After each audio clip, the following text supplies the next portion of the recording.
everyone, welcome once again to Flash Discussions. I am Captain Logan. And my name's Dan. And today, Dan and I are once again, unfortunately, on audio, still having difficulties with Dan's internet, where he is right now. Dan's at school. If you don't know, Dan is studying political science and making my life a lot harder because he is in a dorm now.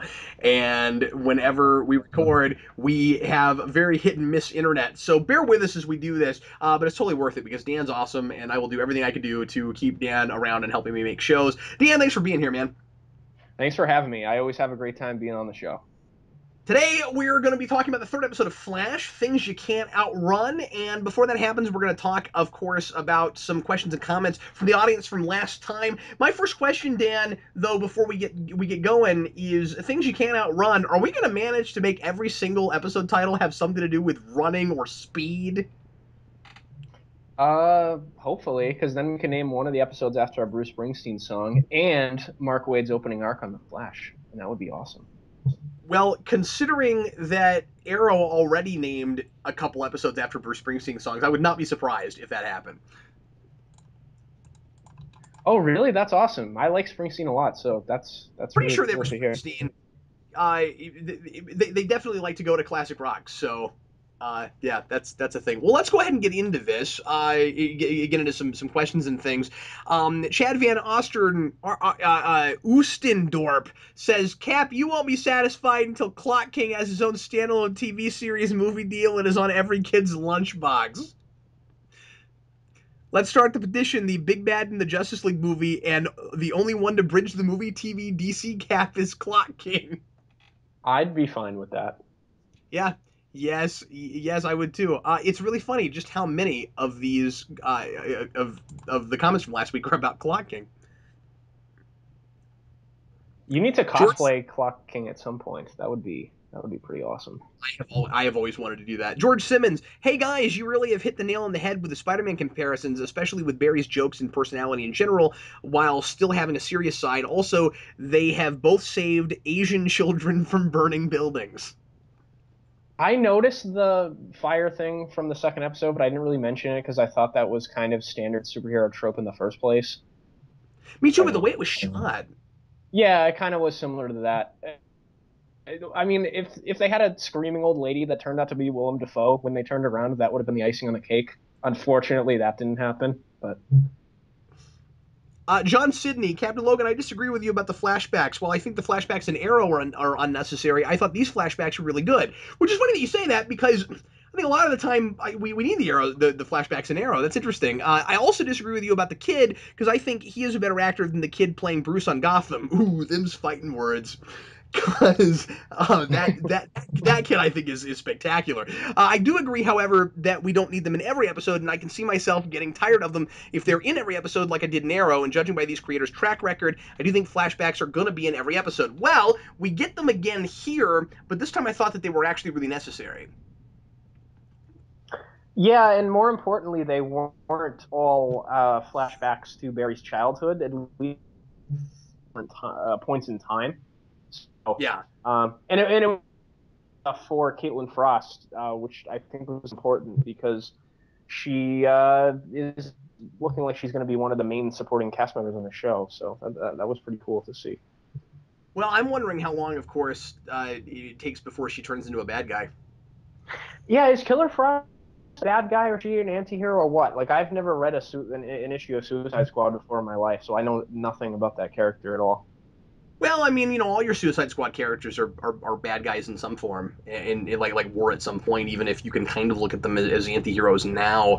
So I'm sure that she wouldn't. I mean, considering that we have Suicide Squad in this continuity and in Arrow, pretty sure we'll see her actually go dark. Huh. Well, yeah, I can't wait to see her go cold as ice.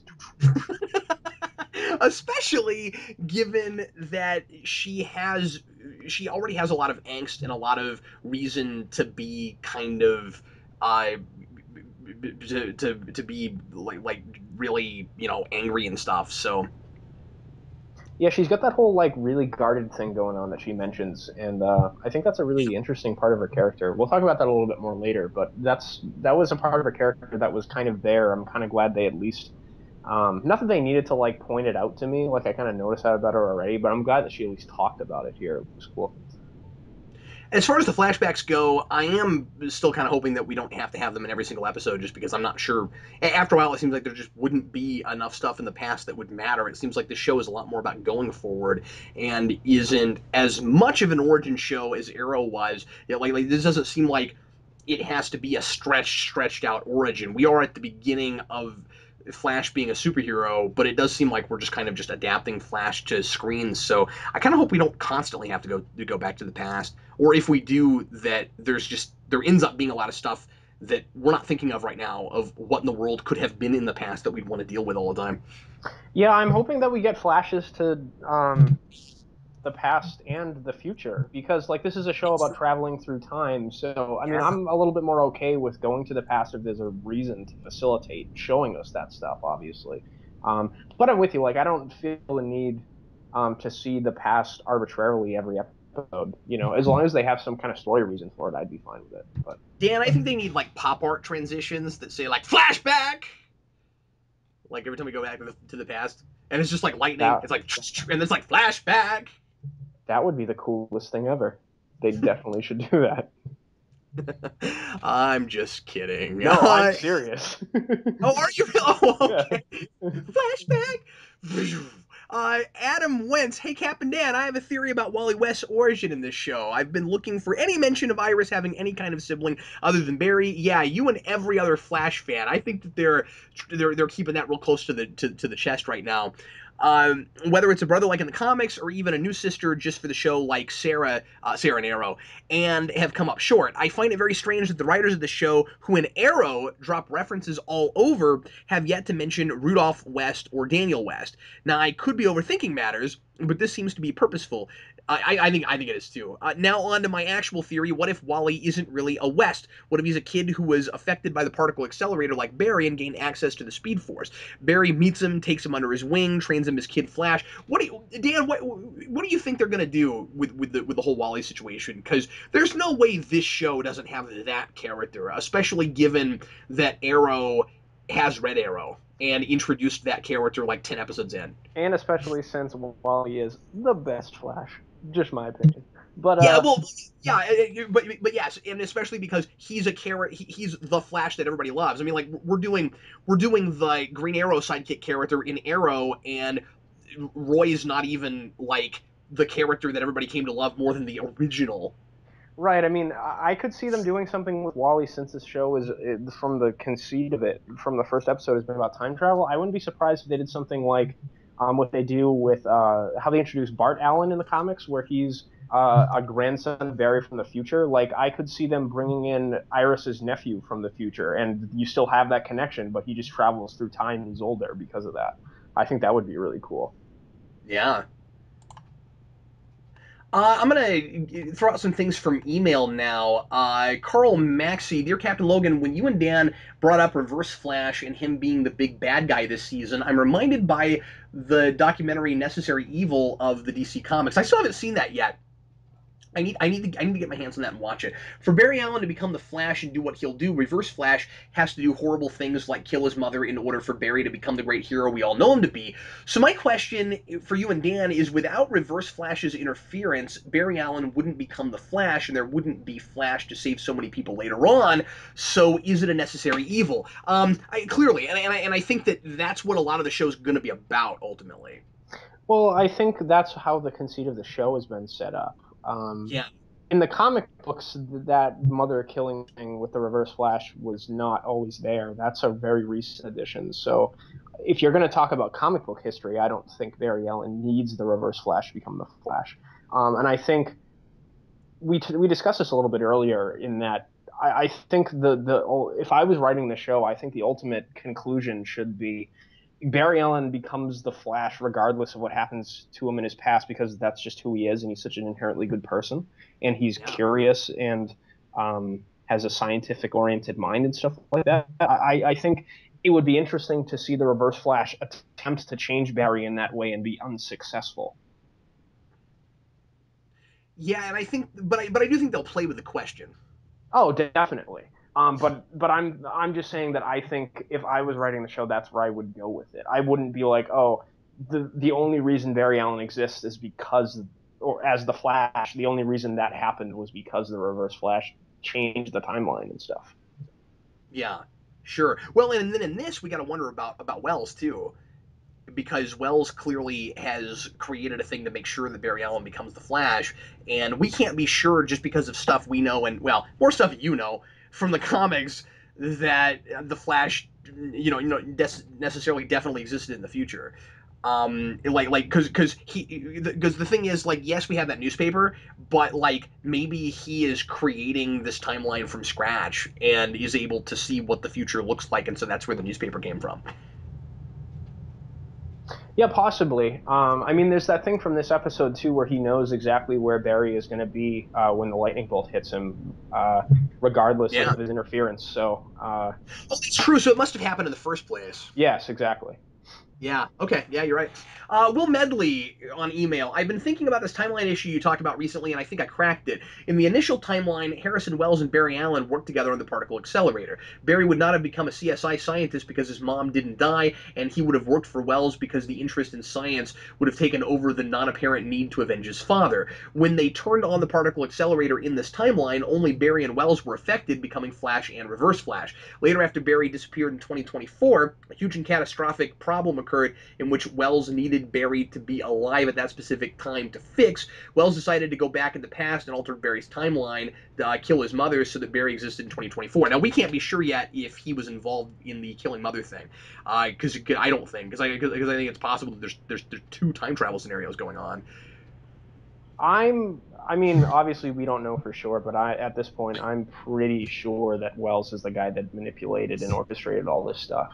Uh, Like of it, yeah. yeah. Well, and it would be very. I mean, I don't mean this necessarily in a bad way. It would be kind of the TV way to go to make it that simple.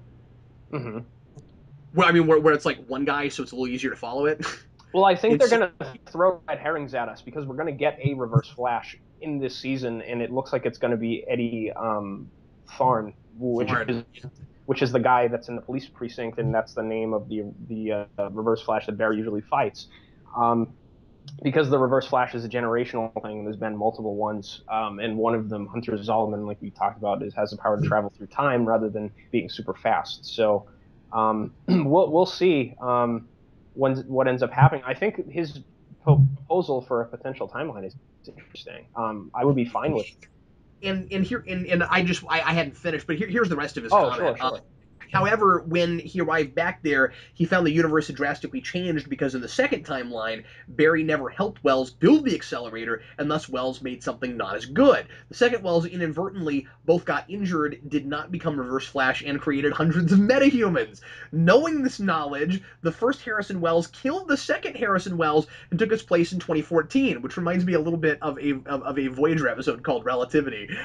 Now he is at the perfect position to protect Barry and make sure that Barry is around for the unspecified crisis in 2024. Just a theory, but if it turns out to be true, I give a huge salute to the writers. Yeah, that's interesting.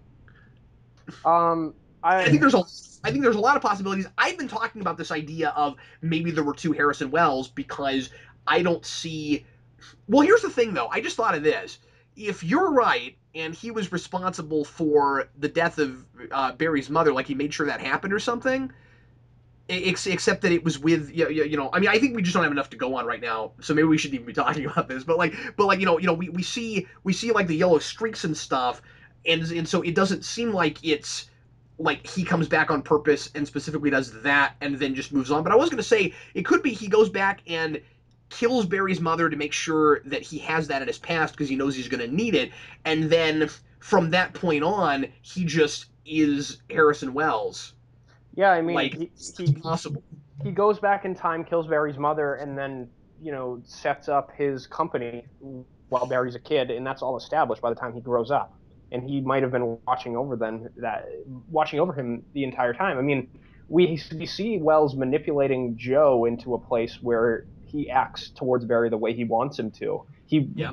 like he takes away Barry's real father and gives him a surrogate father that acts in the way that Wells wants him to. I think that's a very specific manipulation on Wells' part. I If think he you're ends, right. and those are the kinds of things that you can make happen when you know what the future's supposed to be. So you know these people, and I mean, like, you know them so well that you can do these really subtle things to change what they'll do, and we the audience will actually buy it because we know how well you know these people. Exactly. And he slips lines every episode about how he um, is from the future or the past or something. Like my favorite line for this week is again one of his lines, and we'll talk about it when we get there. I had the same thing. I think that everything he says has a double meaning. Yeah, I agree, and it's fascinating. I love every minute that actor is on screen playing that character. It's phenomenal. See, it's going to be really interesting to see what happens because like I said, I had that thing too where I wondered if there weren't two Harrison Wells. At the same time, is it not possible that when he goes back in time, he simply creates this whole persona and there never was a Harrison Wells? Yeah, that's my theory. That's what I'm starting to think, especially because of that name. Because it's like, I don't know, that just seems like a really easy name, right? I mean, like it obviously has like time travel connotations, and yeah, it's a hokey comic thing. We also have a character whose last name is Frost, and she's gonna become a Frost lady. Right. So it could be just a fun coincidence of we name characters based on what we know is going to happen to them. But I think it's more likely that he has a different name, and you know who the guy's supposed to be. So Right. And don't you hope that guy's going to get the chance to play Reverse Flash rather than Eddie? I mean, the guy who plays Eddie is fine, but the guy who plays Wells is just phenomenal. oh yeah, he's fantastic. But I also don't have a problem with the idea of more than one Reverse Flash because Flash is a legacy character. Yeah, yeah, exactly. That's where I'm thinking they're gonna go with it. But it's So like I'm saying, if don't you're, be I'm disappointed just when saying you. if you have one, if you have to choose between one of those actors to actually be the Reverse Flash at the end of the season, I'm going with Wells.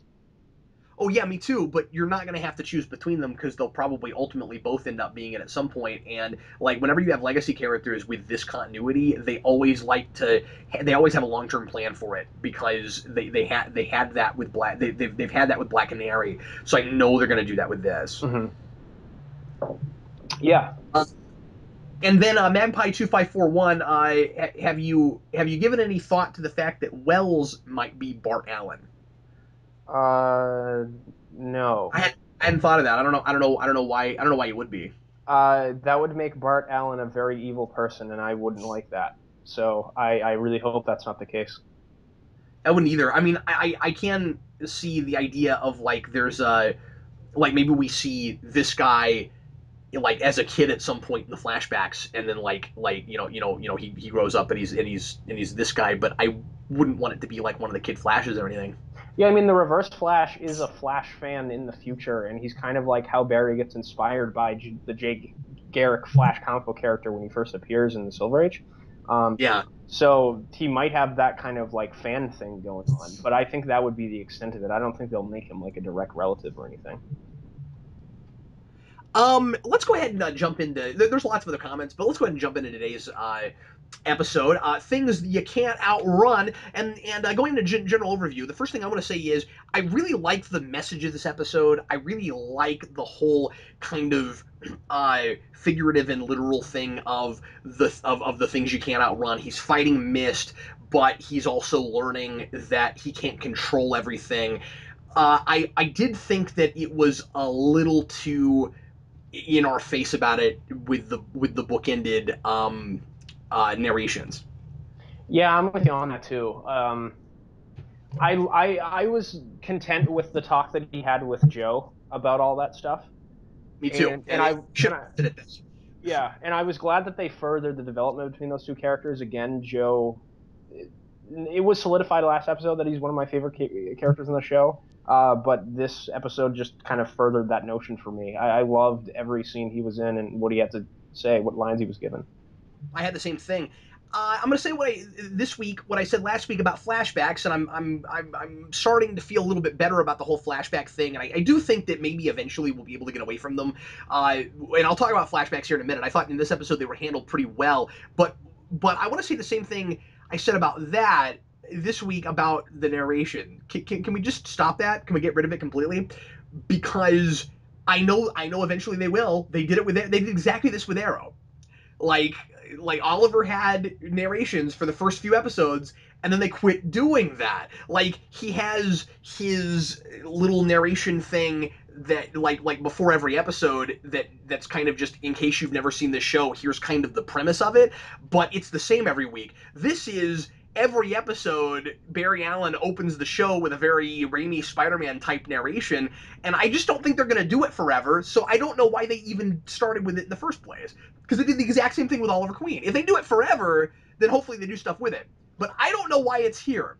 I'm gonna say something about the narrations, and this is like everything you said was completely fair, and the reason that I kind of like the narrations is stupid. Is it because it's a comic book thing and he does a lot of that? No, it's because Barry Allen gets to tell the audience that he's the fastest man alive every week. I can't help but smile when that happens. Okay, but here's the thing. I'm with you, but they could do the exact same thing they I'm do not in. saying I'm being rational at all. I'm not saying like it's like a thing that makes sense stories or anything. I'm just as a fan, that's something I really enjoy. Right, but you could have your cake and eat it too on this because at the beginning of every Arrow episode, we get My Name is Oliver Queen. Why can't we in this show just get I'm the Flash and I'm the fastest man alive, and then not have narrations in the episode proper? Yeah, I don't know. You see what I'm saying? So I'm just saying you could still get that because Oliver doesn't narrate in the show proper anymore. Oh, he doesn't? Okay. No, at all. That's my point. Is I don't know why they're doing that with this because the only narrations in that show that you get now are the one that is the same kind of stock one every week. That's sort of like the A Team opening. That is just we're explaining it's the closest thing they have to an opening since we don't have a theme song for these shows. Like, And why it's can't we just? and it's kind of like the A Team too. It's just like Barry Allen's father was put in jail for a crime he didn't commit. Right. Yeah, they should do that. We should make a A Team opening. That would be fantastic. That would be awesome. So let me go ahead and lob my biggest criticism of this episode out right out the gate because it was at first my favorite thing, and then they didn't go anywhere with it, and it turned into my maybe not least favorite thing, but just the thing that was most disappointing for me. And I guess I should just stop real quick and say I enjoyed this one, but it was weaker than the other two. I agree. And we've got a guy who can turn into mist, and we've got this kind of Smallville formula thing going on where every episode we find out that somebody got superpowers from the particle accelerator that had to do with whatever they were doing at the time that accident happened. Mm-hmm. And with this, it's guy was on death row. He was a evil mob thug guy, and he was on death row, and he got gassed, and now he can turn into gas.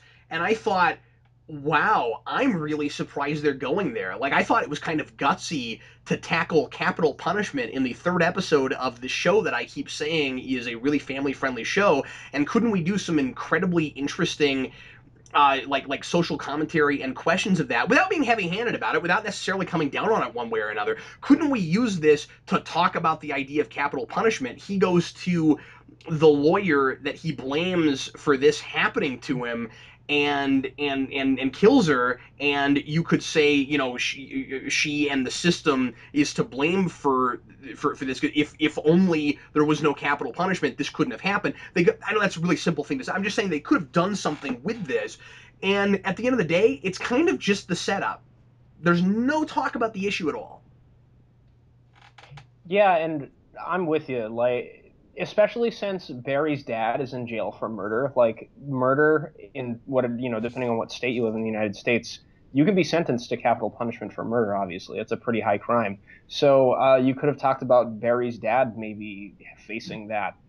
Maybe flashback to Barry's dad grappling with the fact that he might have to leave his son behind after being blamed for the murder of his wife, which he didn't commit.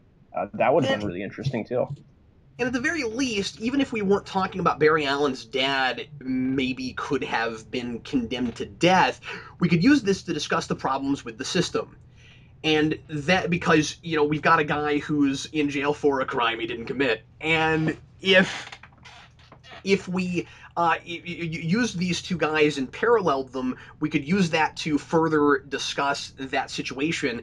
And I just think it's a huge missed opportunity. Like I was surprised that it wasn't written such that this guy actually didn't commit the murders that he supposedly committed and didn't deserve death row, and that's why he's on a rampage. I'm not saying they had to go there, but I think that it would have would have potentially made him a really sympathetic character. And what we have is another really generic freak of the week. And so I'm just thinking of all of these way more interesting things they could have done with it, and that seems to be. I've been saying this a lot the last couple of discussion shows. I had this a little bit with some things in Shield this week, and today I've got it with Flash. Man, I'm a little bit bummed about it because, like I said, I thought it was a gutsy move, and then it seemed like in 2014 you can tackle capital punishment without actually tackling it. And I didn't like that. I was like, let's actually discuss the issue. Let's do something with it. Yeah, I'm with you. The thing I wrote down, other than that, because I'm with you, I think the biggest thing that I had with the episode, negative wise, was the missed opportunities. But also, like tying into that, obviously, is how lame and motivationless the villain was. I'm kind of we're 3 episodes in now. I kind of want to get some of the rogues and like establish a relationship between the Flash and his villains and get some real characters for Flash to go up against. I know we're kind of establishing the Flash and his relationships with the supporting cast in the show still. Maybe that's what Yeah. they're waiting for, where they're going to flesh out all the supporting characters, and then we'll get finally Captain Cold and Captain Boomerang and all of those guys eventually. But I don't know. The villains have been really weak for the past 3 episodes. And just because they're not A-list rogues doesn't mean that we can't make them interesting and flesh them out a little bit. And like they don't have to be Right? like Yeah, of course. you don't want a guest star to come in and the whole episode's about them. We had this problem sometimes with Crypto Freaks in Smallville, where sometimes the most interesting of them, they'd actually do really cool things with them, but then I felt like I was just watching a show about them, and it wasn't enough about my mainstays, my main characters. And this show isn't doing that, but it's doing kind of the opposite, where it's like they're they're kind of just props, so that Barry has something to fight, and B has something to deal with that reminds us of his internal conflict. So it works in an idea place where like literarily, okay, I guess it's kind of cool that the mist thing is a physical representation of what's going on with him with his internal conflict. But then when you don't do anything with the character, it feels kind of lame, because it's like he's just shoved in there. He doesn't even have to be a person. He could just be an object. He could be like a mist monster. It doesn't matter that he's a human being. Right. I suppose the reason I thought of to go to the rogues initially was just that like those are the characters that in the comics I've seen have the most parallels with the hero, obviously, Yeah. and that's just kind of what I'm missing. Maybe that's what I was trying to say, I suppose. I'm Well, just no. Here's the thing. I'm sorry, not what were you gonna arguing say? with you. Well, I'm not arguing with you. You're absolutely Right. right. But there's two things to consider. One is we're not doing a lot with the villains yet, because these guys are just waiting until they get to the ones they really want to do. But then the other thing that could be bad is if we get to some of the rogues and they're handled this way. I really hope not. And I Especially hope not. I hope not too. And like I said, Arrow's had a good track record of not doing that to too many characters, or if they have, eventually they bring them back and they do cool things with them. I would not be surprised if eventually this Mist guy came back and he actually was a little bit more developed and became a little bit more interesting. They've left him alive, so they might do something with him. And I'm saying that because of Deadshot primarily, because the first time in Arrow we saw Deadshot, Eric and I were both like, he's kind of lame, and Eric was like, that's my favorite kid, that's one of my favorite characters. How dare you do that? And now he's a lot closer to comic book Deadshot. We both really like him. So it's oh, weird that cool. the show seems to be making some of the same mistakes, because my favorite thing about the pilot was that they learned a lot.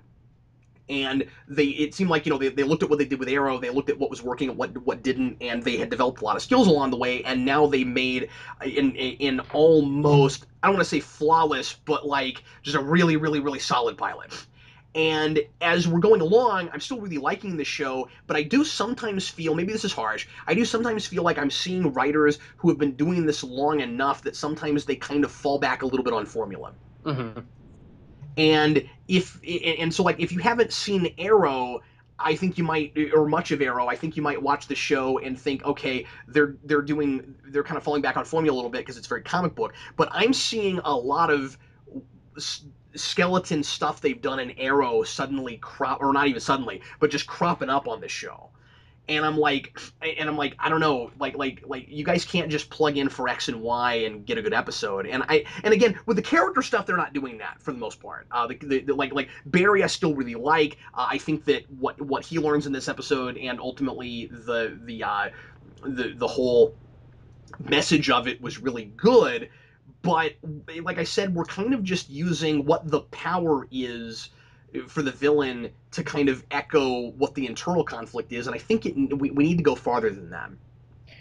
Yeah, exactly. You want them to parallel the internal conflicts of the characters, not just have the superficial things about the villain, reflect what's going on with the hero. That's when it gets interesting. Um, so I guess, I mean, I looked up the Mist. He's like the arch enemy of Starman, so I don't know that they'll ever bring him back and make him big bad for the show. And I mean, he's kind of a generic like archetype anyway, so I'd be fine if they kind of just left him in that prison and we never saw him again. Um, and I wasn't really like too into the actor either. What did you think about him? I thought he wasn't given a lot to do, I suppose, but He just wasn't given much to do. Yeah, I mean, I don't really have a lot of an opinion about the performance.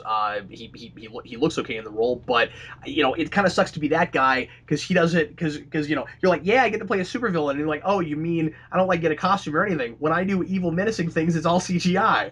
I basically just turned into the smoke monster from Lost. yeah, did you think the way that Barry took him out was kind of lame too? Like I don't know. I expected Barry to like figure out some more of a like sciency way to take him out rather than just wait till it was like watching a video game boss fight, like wait till the boss like is stupid enough to make himself vulnerable and then just hit him really hard. Yeah, and the other thing about that fight too, I guess we're being kind of hard on this one. We're like because there are things I like about this, and we should get to the positives. Yeah, we should. But if we're gonna go there, yeah, here's what I didn't get. And I only had a chance to watch this once, so tell me if there's something I missed. But it seemed like the whole idea that Wells was throwing at Barry there was because he says that gas is the least stable of the forms of matter. Hmm. And so the idea was all you have to do is keep him in his gaseous form long enough, and he won't be able to he won't be able to keep using that power. I thought the whole idea, and I jokingly tweeted about this because at the beginning of the episode they were talking, okay, well, luckily the first two accidentally beat themselves and they died, and we're not responsible for their deaths, but we can't just like consciously go around killing the villains. We have to have some way to contain them. And then at the end, when Wells said that, I was like, oh, so you have conveniently come up with another way for this guy to just dissipate and die. Because he says, oh, well, gas is really unstable, so just keep him in his gaseous form. And the first thing I thought was, you're basically telling Barry to kill him by wiping him out. Because I thought the whole idea was, oh, well, he's going to be gassed too long, he'll dissipate. And then what it was he's gassed too long, and so then he turns human and you can punch him or something. And I was like, I don't know about that. I mean, maybe that's how his powers work. Maybe it's like he wouldn't just stay gas and then dissipate. It's that he like would just automatically turn back because that's how his powers work. But first of all, it seems like Wells and Barry should have had at least a quick. I don't know if they had time, but at least a quick moral question of: are we talking about letting this guy die? Because they couldn't know that that's what would happen.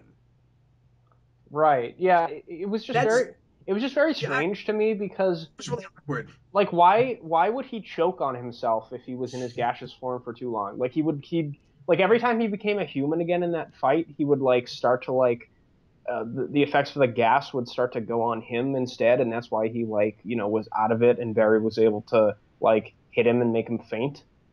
I didn't understand what was happening in that scene at all. I thought it was way too easy. Well, and we kind of thought that the multiplex thing was a little too easy too. Yeah, but this even more so for me, I think. I'm just saying that there's potentially an unsettling trend. Right. Yeah. Yeah. Definitely. I mean, So Multiplex was really dumb and like took his mask off in front of like all the people that were trying to persecute him for no reason. well, and you know, especially first season Arrow, but Arrow overall has sometimes had this issue that I'm about to bring up too. That's related, which is there'll be like a really throwaway explanation for something, and it almost feels like they're kind of hoping we won't notice, and it's like a leap in logic, and it doesn't really make a lot of sense. But they kind of they go to something kind of easy because you know they have a skeleton of a story, and they go, okay, we need this to happen, so what can we bring up that sounds sort of realistic, but then it's not if you really think about it? And the one here, tell me if you agree with this, Dan. The one I had here was so as soon as someone dies, we immediately automatically take their DNA off file. That was weird because there was a line where it was like, oh, they only keep track in the police of people's DNA records that are living, and so the reason that we didn't find this one was because he's supposed to be dead, Yeah, that but doesn't make any sense to me at he all. didn't die that long ago. So even if those records are taken off file and put someplace else over time, is it an automatic computer thing where like if a person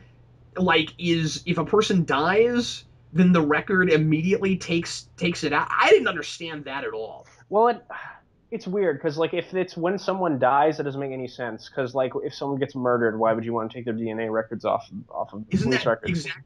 Isn't that just when you'd want it? Yeah. Yeah, but I would kind of have to assume that the show didn't communicate properly and what it meant to say was when someone gets executed through capital punishment, they take their Oh, DNA off, which kind of makes sense, I guess. yeah. That's still weird, and I don't know why they would like do it that fast necessarily. Yeah, I'm not really Like, sure there's either. a big priority. We better hurry up and remove this person's record. I just feel like if it's like a big file. Now it could happen automatically, I suppose. And perhaps I'm nitpicking a little bit, but those kinds of weird leaps in logic make the show feel a lot less smart than it otherwise could be, and I think sometimes is. Yeah, definitely.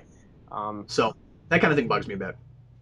yeah, it'd be interesting to know, like, if any of you guys work in law enforcement. I know we got comments from someone on one of the episodes that worked in the NYPD. Comment if you have any idea, like, if that's a real thing or not. I'd like to Yeah, know. please let us know because well, and the thing is, I'm suspicious because obviously these people don't know anything about how sketch artists work, so maybe they don't know how that works Yes. either. Okay, so enough about the bad guy. I think we've kind of we've kind of stretched that beyond credulity. Dan, what how did you so we talked about a little bit about the Barry and West thing. I thought all of that was gold, and I thought you know it continues to be every time they're on screen together. I really like both of them. I buy the father son type relationship, and I'm really enjoying West helping Barry investigate the past. And I thought, and I know you don't like Ship as much as I do, but I thought that the scene with West and Ship in the prison at the end was really strong. I was going to mention to you, Ship for me was much better in this episode. I thought. I think he got better lines. Maybe that was the kind of thing for me. He had much better material to work with. When him and Wes were on screen together, I thought they were fantastic. And Yeah. I thought that the line where West was talking to him and he's like, you know, apologizing for the fact he didn't believe him all those years, and he said, "No, it doesn't matter to me. What matters to me is that you believed in my son." That tugged at my heartstrings a little bit. I really liked that. Me too. Although I mean, I questioned it just a little bit because like he didn't exactly believe in Barry all that time. I mean, I don't know. Um, he kept him under his roof and like you know clothed him and sent him to school and stuff. I don't know, like he raised him even though if there was like you know times where Barry treated Joe poorly, he still stuck by Yeah. him. I think that's what he was Well, kind of saying. yeah, that makes sense. Yeah, because the thing is with West, like, and I'm impressed that they've gotten me here. I totally buy that West didn't believe Barry's story about how his mother died because he didn't yet live in a world where that story made any sense, and kids can sometimes fill in the blanks. Oh yeah, exactly. That's a So psychological thing. I've heard, I forget what so the psychosis is called, but it's possible. yeah, that did make a lot of sense. Yeah, I guess I just kind of questioned it because for a minute it seemed like it was kind of the same thing where it's like, well, you didn't believe you didn't believe Barry's father, and Barry was saying the same thing he was, and you didn't believe him either. But when you spin it that way, I think you're right. I think that is what they're doing with it. Yeah, that's what I kind And of as I got said, from it. I just haven't had enough time to really mull it over and think about it because I just got finished watching it. Oh yeah, fair enough. But yeah, I really liked that scene with Ship, and I really liked the scene that he had with Barry at the end too. I thought his acting was much better for me in this episode. Maybe it was like I said, I liked his lines a little bit better, and maybe he liked them a little bit better too. I don't know. Um, Yeah, but yeah, the writing definitely improved. at least in those scenes, I think whoever gets to write Joe, I don't know if like one person is scripting the whole thing. I know there's a team of writers Yeah. for a TV show. Obviously, I didn't really look up the credits for the script here. I didn't know if they were co-writing or whatever. But those Joe West is always written fantastically, or at least the actor does. Uh, great stuff with what he's given because he always comes off as genuine to me, and maybe that's part of what it is for me too. Like Ship had another veteran, really good actor to work off of. I mean, not that Grant Gustin isn't good. I like him a lot, but maybe that kind of pulled something out of him working with that caliber of an actor because I think he's great. The thing that resonated with me most about this episode was the notion of Barry having to face his own mortality and realizing that superpowers make your life super complicated, even if they also make it better. And that's just realistic. We have to go there. I have been enjoying this really kind of fun, optimistic thing of I get superpowers, and so I actually get to have a life now, as opposed to what we're used to, which is superpowers make your life so complicated that you don't get to have a personal life. And we're still getting to do that, but I like that he's dealing with it's like I've got godlike powers. I should be able to do anything, and like I found myself thinking a lot about the scene in the Richard Donner Superman film where where Clark's father, Earth father, dies, and Jonathan Kent dies, and he says, "With all these powers, I couldn't save him." Yeah, that is And really good stuff.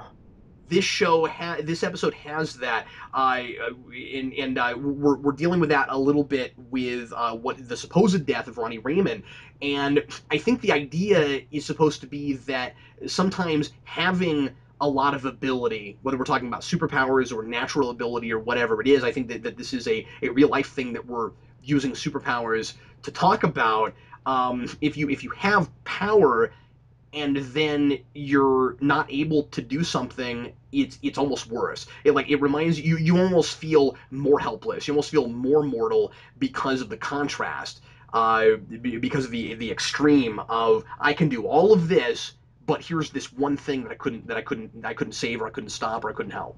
And that's why I like the conversation between West and Barry in the precinct, because that's what it was all about. He was talking about from his perspective as a cop, how that happens to him all the time, where his job is to save people literally. He is employed and is on a payroll, and his job is to help and save people, and he's I, not able to do it all. I Uh, love that Barry even considered for a minute, and I'm glad I didn't go too far, but I'm glad that Barry considered for a minute breaking his dad out of prison. I really like that too, and I've been watching a little bit of Arrow with my friend Chad, and I kind of noticed a parallel between Barry and Oliver in that regard, which I thought was interesting, from early Arrow and early Flash, in that Oliver, when he comes back from the island, he's from a family that the system benefited greatly materially. Like his family's very well rich and in the upper echelons of society, whereas Barry's family got screwed over by the system. And Barry believes in the system, but Oliver doesn't. I think that's really interesting. Yeah, yeah, and that's a thing that I noticed early on, and that I thought was kind of fun to see. And I like that Barry is human enough to for a minute go, can I go against the system with the power that I have? Would it be a good thing to do that? And it's also kind of impulsive, right? It's like that's my dad. He didn't do this, so the system isn't working. Yeah, Like exactly. believe in the system. I want to believe in the system, but like my dad didn't do this. I know he didn't. I've convinced West that I've convinced Joe West that the system is not working in this regard. Wouldn't it be right for me to just break him out? And then I really like when West says, what would happen after that? Like, just because you have superpowers doesn't mean that you can make the world coalesce to your will. Your dad is gonna spend his whole life running. And isn't that what the Reverse Flash tries to do when he goes back in time and changes the past? He's trying to shape the world in the way Oh, that good he point. wants to. Yeah, and that's really interesting because then we have that whole thing at the end about like Barry only goes somewhere when he has someplace to go. He's running towards something, Mm-hmm. and the idea of his dad, if he broke him out, would be always spending his life running away from stuff. And I think that that's all West had to say. Like that probably sums up Barry's character better than anything. That like he doesn't run from problems. And I love that West knows him well enough to make those kind of observations about him. That's what sells me so much on the relationship Yeah. between the two of them. Yeah, good call. And I'm just wondering how that's going to connect to Reverse Flash. Like Reverse Flash just in his name obviously is supposed to be the opposite of the Flash. So if Barry is always running towards something, then is reverse will we find that Reverse Flash by definition is running away from something? I think that's very, very possible. And like what is it? Because I guess the deal right now, and of course I don't have the source material knowledge that you do, but right now we don't know exactly why Wells is doing what he's doing and why Reverse Flash, if it's Wells or not, killed his mother. So we don't have enough to work with yet to say, oh well, this is exactly what he's doing, why he's doing what he's doing, and here's what he's running from. But I would be really surprised if the show didn't give us a direct uh, dichotomy there. In the comics, it's really cool. What they do with Reverse Flash is they make it a legacy thing where in the future, obviously, the Reverse Flash is a huge fan of Barry and he tries to be Barry, but he's not able to live up to the good person that Barry is. He's not able to live up to the legacy. He can't fill those shoes. So he goes back in time and tries to change the world so that he can. Like, he can feel good about himself. By going back in time and changing things, and maybe he can fill the boots of the Flash if he makes the world coalesce to his failings. He's running Yeah. away from his insecurities and the problems that he has with himself, that kind of thing. I really hope they do that sort of thing in the show. And so he's got to make the entire world what he wants it to be in the first place, instead of facing his problems head on and figuring out how to live in the world the way it is. Exactly. Yes. Yeah. Well, I guess the only other major thing to talk about with this episode is the Iris Eddie thing, which I Oh just yeah. didn't care about. And we've been getting a lot of comments on discussion shows where everybody's like, Captain Logan, we're seeing a pattern where you just don't like relationships in TV shows. And I like if I don't think they're good, no. I mean that's where I'm at right now is that I'm seeing a lot of really kind of forced relationship, and this seems to be the weak point of most of what I'm watching right now. That we've got superhero or comic book shows that know how to do the crime drama stuff, know how to do even some of the personal drama stuff with regards to what makes a hero and all of that stuff, but then we've got to have the token love interest, and how do we make it uh, how do we make it new and fresh and not feel like the same thing you've seen 1,000 times. And it's just been a really weak point lately for a lot of things that I'm watching and doing shows on, and this is no exception. I don't care, Dan. How do you feel about it? I'm glad that Joe West finally knows, and I chose that as Yeah. my best moment, so I can talk a little bit about that more. Oh, wow. Um, because I am just so like done with dealing with that kind of secretive thing. It makes Iris look really unsympathetic. And there was a comment from a guy that I read on the videos. I think it was in the past 2 weeks, and I just forgot to mention his perspective on it because I thought I went back and watched the episodes after he mentioned it, and he was talking about how there was a reason for her not telling West, and that like it was to keep her safe or something because he thought that dating a cop was dangerous. And based on his reaction in this episode, I don't think that's the case at all. And he never says that in any of the episodes Yeah, specifically. so either it seems like it's just uh, he's overprotective. I mean, it's just kind of your typical scenario, right? Like he's overprotective, and I feel like he would probably react that way no matter who she dated. Right, exactly. I don't know if that's what it's supposed to be. That's just the sense I got, where because he was like, oh yeah, I am angry, and I gotta keep my gun away so that I don't accidentally shoot him.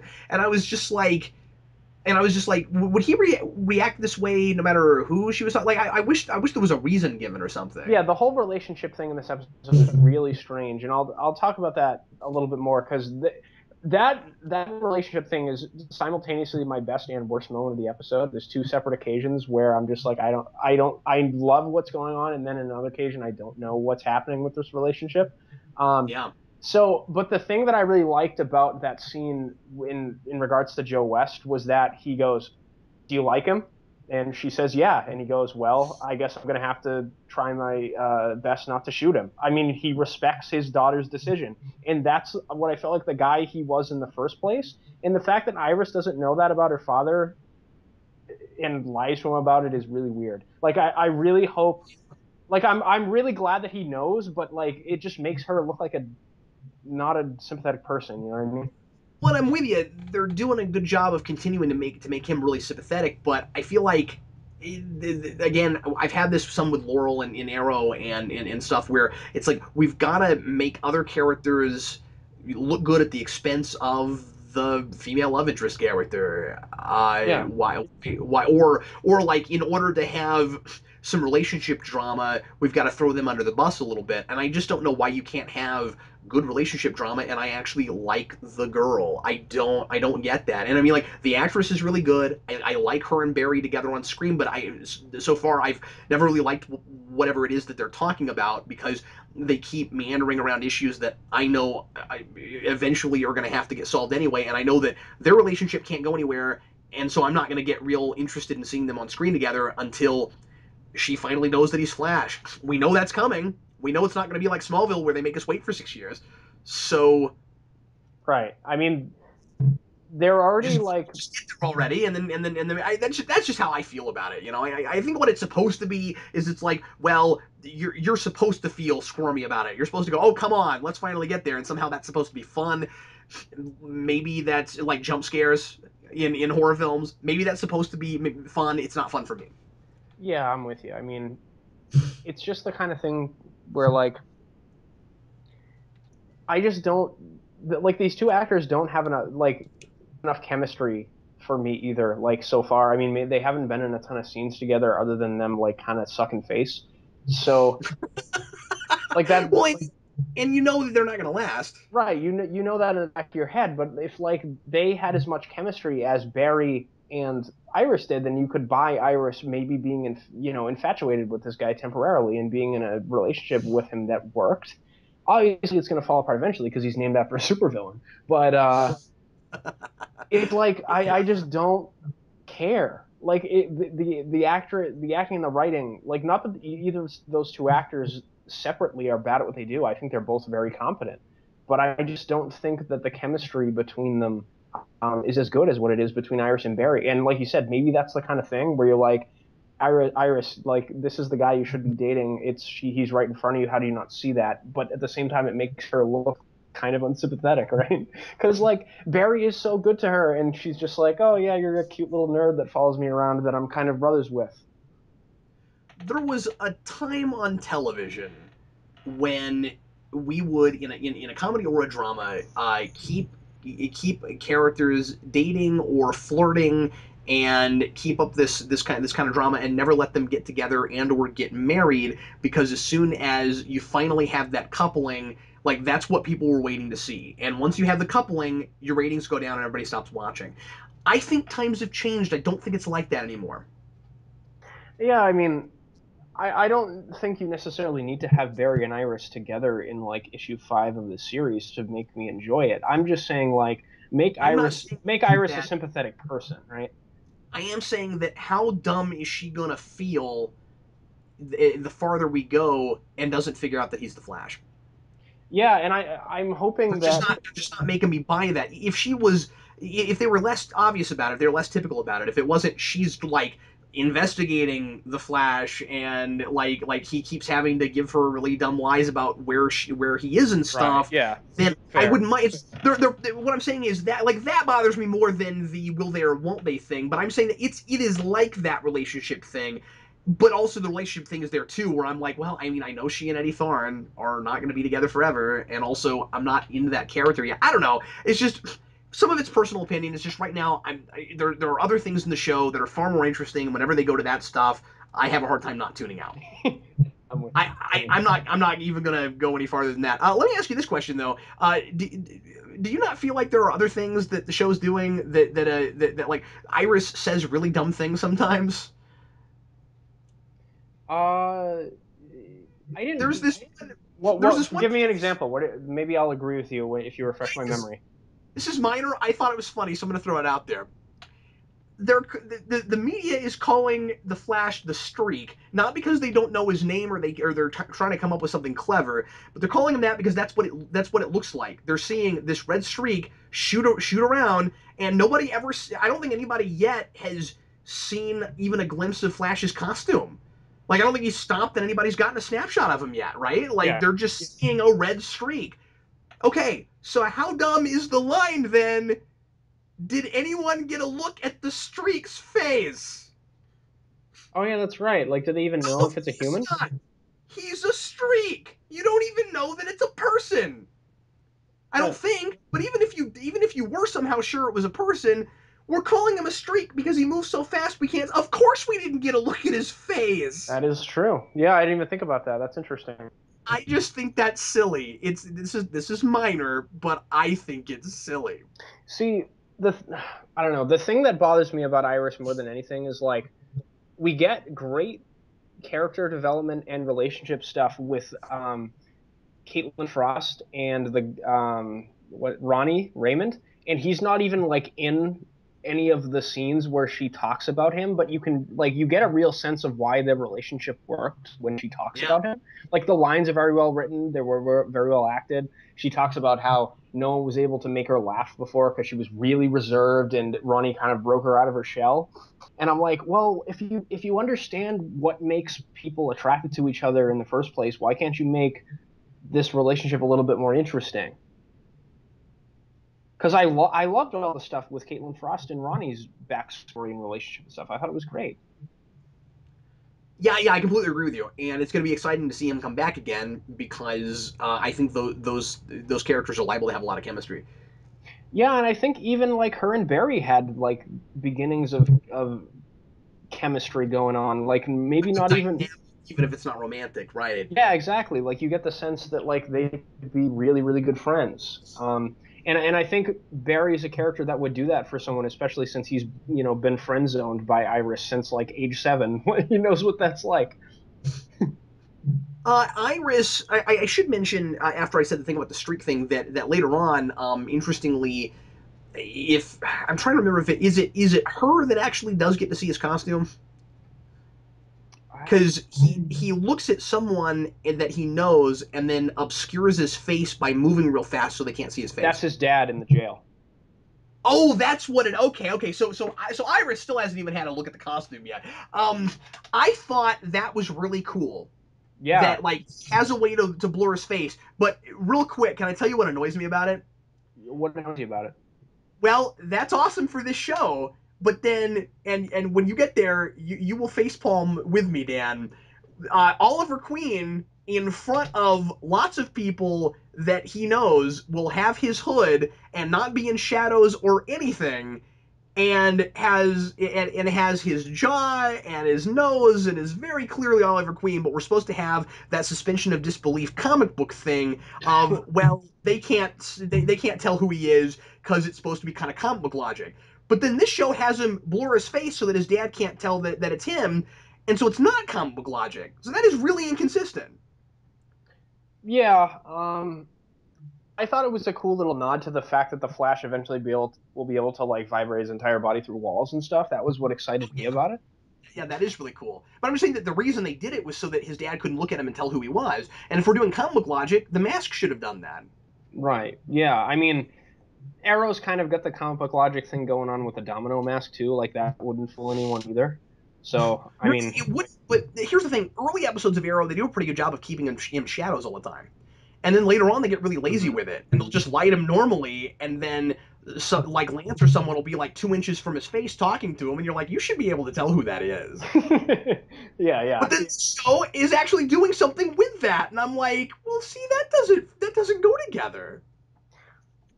Yeah, I mean, I guess the Flash will have better explanations for it.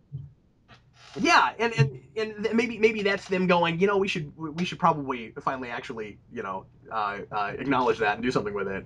So yeah. Anyway, I don't know. Again, it's minor, but I just thought it would be funny to mention it. Let's go on to best moment, worst moment, shall we, sure. Dan? What was your favorite moment this episode? Well, you told us. So really, you're gonna put that even over like the Weston Berry conversation about the people we can't save, because that was mine. Yeah, I figured you might go for that one, and I'm with you. We talked at length about that, and that was a favorite scene of mine. I like that a lot. I really liked the scene between West and Barry's dad in the prison too. That was a great scene. But I was just so glad to see the thing that I've been complaining the most about the show be alleviated, because Yeah. like this is a show that I like a lot, and I don't like to complain about it.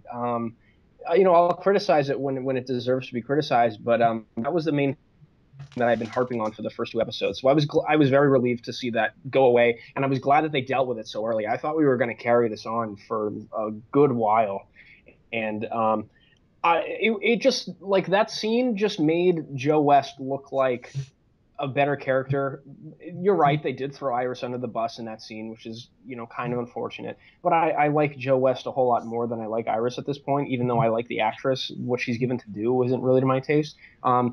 He knew like the whole time that they were dating and just didn't let on because he was waiting for Iris to tell him. He respected his daughter's choice and wishes, and I don't know, that made him pretty respectable for me. So I liked how that scene played for his character at least, and that's why I picked it. Hey, fair enough. And I mean, I was really excited to see that too, because yeah, I also was getting kind of tired of that. I just hope that the folks making the show look at all the mistakes they made last season with Laurel and said, let's not do that with Iris. That's Yeah, I don't know. I've I'm at heard things about Laurel. Obviously, I haven't gotten there yet, but yeah, I'm with you from what I've heard. See, I don't want this to be our Lana Lang. I don't want it to be our Laurel. I want a really good, strong female character, even before she ultimately becomes Barry's love interest. And once again, I'm not saying that they've got to get together real fast just because I know that's eventually going to happen. The road there could be interesting, but if you're going to do a love triangle, make me like everybody in the love triangle. That's really important. Make me love all three of those characters and make them all respect each other. And that's how you make a love triangle work. Exactly. I told you my favorite moment. Let's go on to worst moment. Mine was when Eddie and Iris walk in and have to try to make up some excuse for why they're there with West. And yeah, then later, luckily, we get over that, so that's good. But just in the moment, I was like, ah. Yeah, that scene was really awkward, and my worst moment was also related to them as well. Uh, my worst moment was when they're in the precinct and Iris, like, I had no idea what was happening in this scene. They walk up to each other and Iris acts like she's gonna break up with him, and then Eddie's like, "Why are you like?" He says something to the effect of like, "I wanted this to be real. Like, why are you breaking up with me?" And she's like, "Eddie," and then they make out. And I'm like, "What just happened?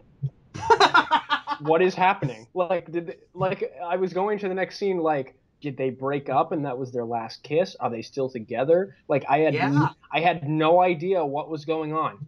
I don't know what that scene meant, what the point of it was. It was just the weirdest scene I love scene I'd ever seen in anything. I completely agree with you. I had the same thing. It was so strange. Let's go on to favorite quote. Did you have a favorite quote, Dan? I did. Mine is also is a Wells line this week. So is mine. I bet it's the same one. Go ahead. His was in the flashback when they're about to turn on the particle accelerator. He says, "I feel as if I've waited centuries for this moment," and I thought that was awesome. I had that too. Didn't talk about the flashbacks very much. I meant to. So let me just say real quick that, like I said, I was a lot more on board with them this episode. What I really liked was that they feel in scene. It's not arbitrary. It's not we're suddenly flashing back. And I think they tried that last episode. I think some of the time, at least some of the times that we went back to Barry's childhood, it was him remembering his childhood. But this time I think it was handled better because it was like a character is in a place. By the way, how cool did the particle accelerator look? It looked awesome. That set was amazing. I mean, I know a lot of it is like CG background, but it looked so good. Anyway, we keep flashing back in time whenever a character is in a place in that facility, and I thought we did a really good job of building that facility and getting to see a lot more of it. And they'd be in a place and they would relive that moment, and I kept getting the feeling that this was like the first time some of these characters had really, I'm talking about like Frost and Cisco, and I kept feeling like this is maybe the first time they've been to certain areas of the facility since it happened, and Oh yeah. it just made a lot of sense the way they kept flashing back. And most of the time it would be like they're lost in thought, and then somebody's like, "Hey, I'm talking to you," and then they get snapped out of it. So they were flashbacks, but they didn't feel like flashbacks. They felt like a character reliving an experience, and I like that can be a crutch too. I'm not saying that always works, but in this particular case, I really liked it. Yeah, and I think it really worked in Frost's case because she's so still caught up with the death of her husband thing, Ronnie. There, Was it always her flashing back, or was it sometimes it was Cisco? it was sometimes other people, but I was just saying for her Okay, specifically, I think it works the best. Wait, Yeah, you just made me second guess myself for a minute. I was like, "Am I remembering this right?" no, yeah, you're totally right. Like Wells flashes back at a certain point. We see him do things that no one would have known. But Yeah. one of the things I wanted to mention about the flashback, this is a minor thing. Did you catch on to the fact that Ronnie and Caitlin were going on their honeymoon to Tahiti before Ronnie died? Yes, I did. That was one of my references. I was going to talk about that. I thought that was hilarious, and that cannot be a coincidence. They It must have has to be. they must have thrown that in there. Yeah, let's do a shield nod because we can. I I thought thought that that was was really funny. yeah. Yeah, that was pretty great. And what was really fun, and the other thing that makes me think that they did it on purpose was they don't choose Tahiti. They're like, yeah, let's not go there. Yeah. No, they do end up choosing Tahiti at the end. He does concede. Did they? Oh, I thought they chose another place. Oh, well, that's even funnier, actually. Ronnie tries to get her to go to Italy, and afterwards he's like, "Oh, the whatever she said is in Tahiti." He's like, "That thing it is." I forget what item she says honeymoons Let's require, but let's put it. Obviously, it's alien blood that can bring you back from the dead. Oh.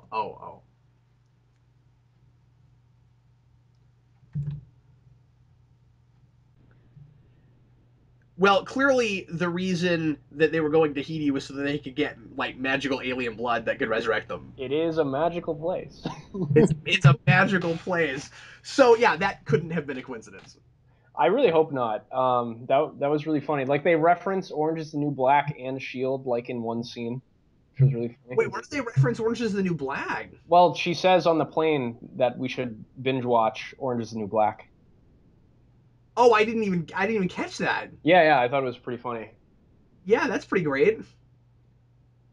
Okay, that makes sense. Yeah, I mean, I have never watched that show, so that was like the extent of the reference I would have gotten. I have, and that's why when you said that, I was like, I don't remember that. What? I've heard that show's really good though. I'm gonna have to check it out sometime.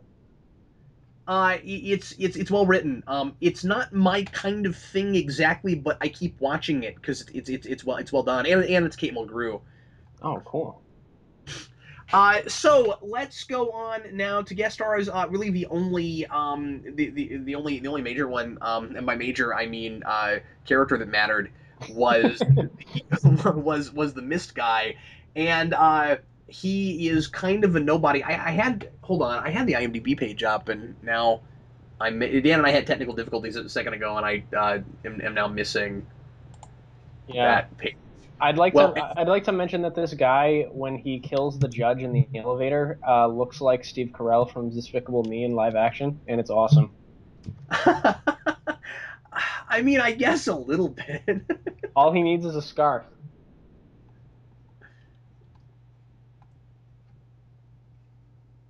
His name is Anthony Kerrigan, and he's been in not much. That's his starring role. Anthony Oh, you know what's Carrigan really in Not Much. no, no, it's about to be better though. No, no, no, hang on, because we're gonna appreciate this. This guy got Zaz in Gotham, Did he? That's awesome. and that makes sense. Yeah, I could see that. He was Yeah, a little unhinged, and I mean, the actor didn't really get a lot to do, so we'll no, see how he does in that. that his back-to-back most recent credits are Flash and Gotham. I do not think that's a coincidence. Maybe is Jeff Johns show running Gotham too? Yeah, he's involved in it. Maybe he struck a chord with Jeff Johns. Who knows? Maybe he did, yeah. And looking at this, I guess this is stuff to talk about on Gotham and not here. But looking at this, he's going to be in at least 3 episodes. Oh, that's awesome. Zaz is a I character that I find to be really interesting. So I knew he was coming. I saw him in previews recently. He looked really cool, but I didn't know that this was the guy playing him. And I'm also kind of stoked because apparently there's going to be an episode called Penguin's Umbrella. Anyway, cool. going. So anyway, going back to Flash, let's go to comic references. We were supposed to be like fire and ice. Yeah, that was that may have been her worst line in the entire In the show episode. stuff. Yeah, yeah, I'm with you. Big Belly Burger got another mention. Big Belly Burger is everywhere in Arrow. We've been there several times. There's like that's a restaurant that we actually go to frequently, and I keep wondering if McDonald's even exists in this universe because the only thing and sometimes it seems like the only restaurant anybody eats at is Big Belly Burger. Like you've got Diggle in Arrow, he'll like they eat there all the time, and I'm like, there's no way that you are the shape you are in the shape you're in, and eating fast food hamburgers regularly. There's no way. Yeah, it's Big Belly Burger is like the Big Kahuna Burger of the DC universe, I guess, huh? That's Yes, it is. And then of course the Mist, I guess, is like a D level villain that I had never heard of. He's the arch enemy of Starman. Oh, that's right. You said that. Well, then he's not D level. Maybe he's awesome in Starman, but I've never read any Starman. Yeah, I've never read any Starman either. And of course there was all the references to Firestorm, obviously.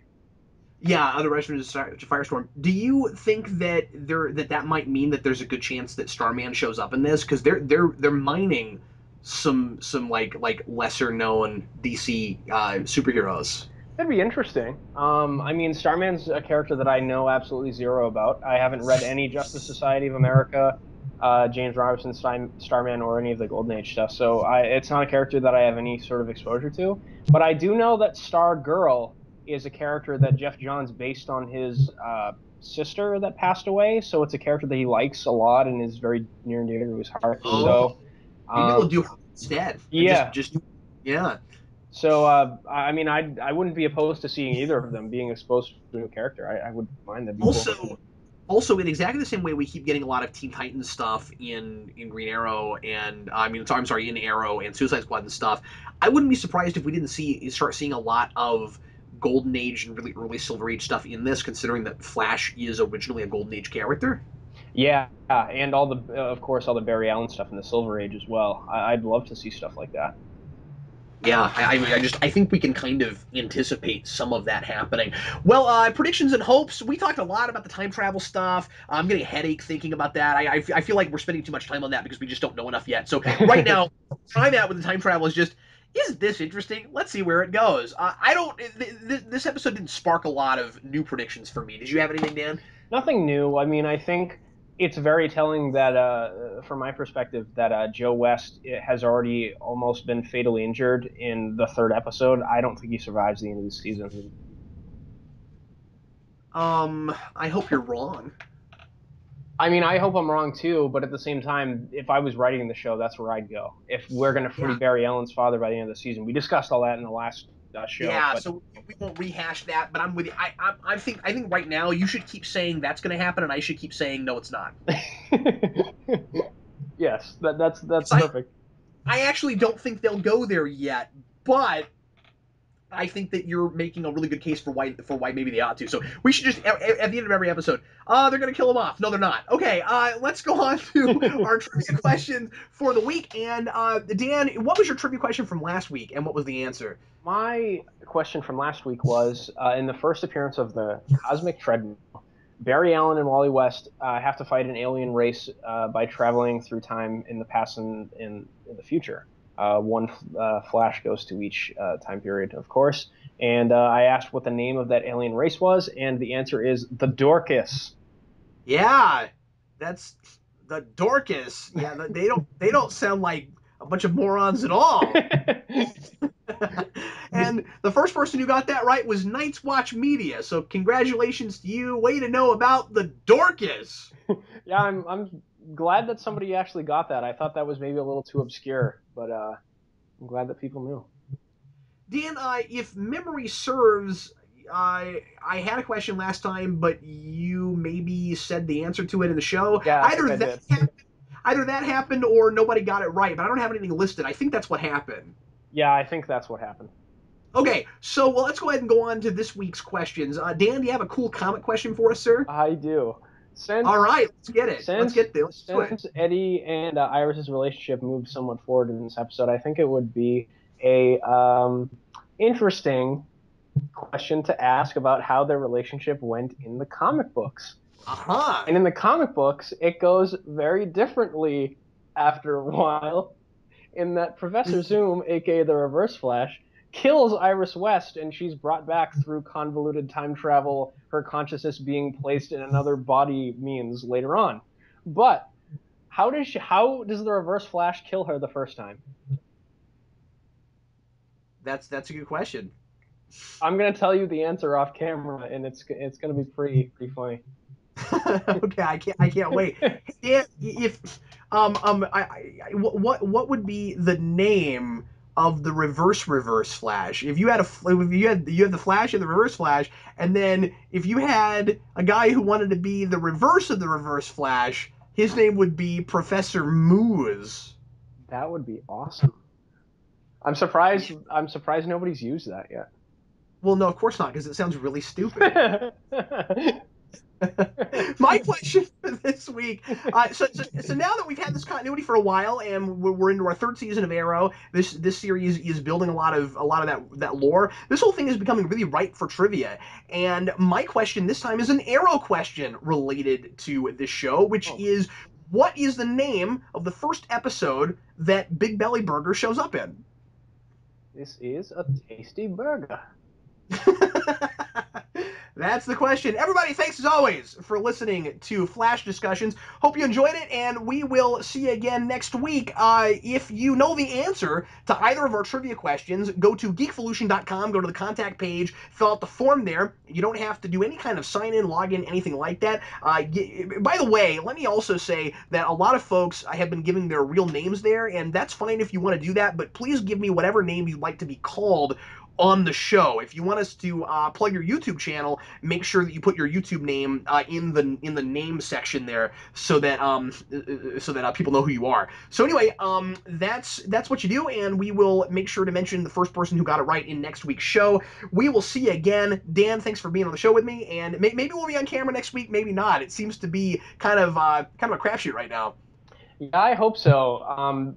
There was a picture that I wanted to show. And I guess we'll save it till next so that someone did a cool drawing about. And we should probably save it till we're on camera anyway. So we'll try to get on camera next episode, and we'll try to show you the piece of art that someone did for us. It's awesome, and I can't wait to show it to you guys. Yeah, it's the same guy who did Killer Crocs, and I showed the Killer Crocs picture. Yeah, I saw that. That was fantastic too. And he did this one too, yeah. So he's doing a lot of really fun fan art for us right now. We want to make sure to give him credit for it. So yeah, we will mention that next week, regardless of whether or not we're on camera, but hopefully we will be. Anyway, thanks for listening. Sure appreciate you. I am Captain Logan. And I think I'm Dan. We'll see you next time.